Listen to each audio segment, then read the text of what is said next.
Well, I'll try again. I don't know why it rejects me, but I've had that problem with recent videos where I actually jump over to post it with another thing that includes the text and the title page, which it wasn't there for a handful of videos. Anyway, it's not rejecting me this time, so I have to use, for the microphone, I have to use Realtek high definition audio instead of the webcam, which doesn't make sense to me. The webcam is the one that is part of the camera. So I'm confused, but we'll go with it. It is recording. This is the video for the 19th of August, and the title is "My Son Spoke to Me at Length." I've actually taken this, what I'm reading next, from one of his comments on a recent video. Personally, I think family drama like this is unnecessary in a public forum when just one viewpoint and only one angle of perception. When it is just one viewpoint and only one angle of perception. Even when we, the family, attempt to express our perceptions, it is not seen to hold any value or meaning. People whom do not even know us weigh in with their opinions of this one-sided viewpoint and condemn us. The stress that exists right now was created by this public forum along with the trials that are being faced by the entire family. If the courts win and the house is taken away, it will be a difficult situation for everyone. The need for a caring and loving family will come face to face with all this unnecessary negativity. I'd rather see hugs and apologies versus more ridicule and slander.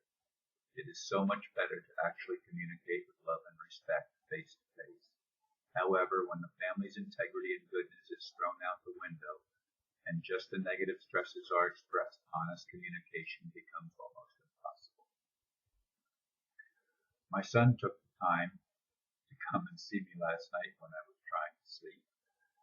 He's a night owl, and I actually went to bed at 8 o'clock, but I got awakened by his knock on the door, and we spoke.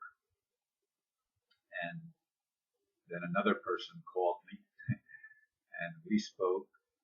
And I've hardly slept at all last night, which is the truth. Now, when I went out to get my water, I had thought that my son had talked with the rest of my family and adults, and I just took that for granted. Well, I was wrong.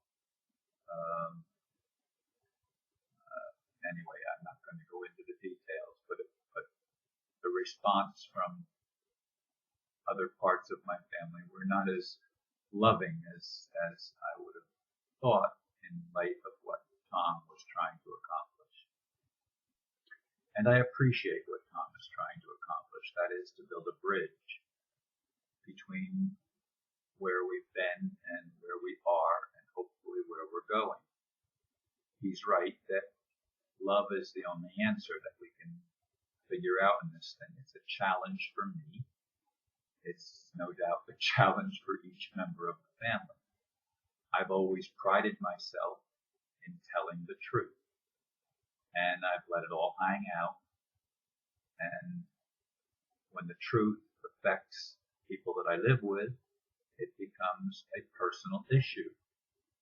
That's simply the way it is. And of course, my family's been living with me since November. Not last year, but the year before that. And this is actually the third school year that they will be in my house. And I don't want to dwell on that. I do want to dwell on the fact that what Tom says, that we need to communicate with love and respect face to face. I thought that was already arranged. Obviously, it hasn't been yet.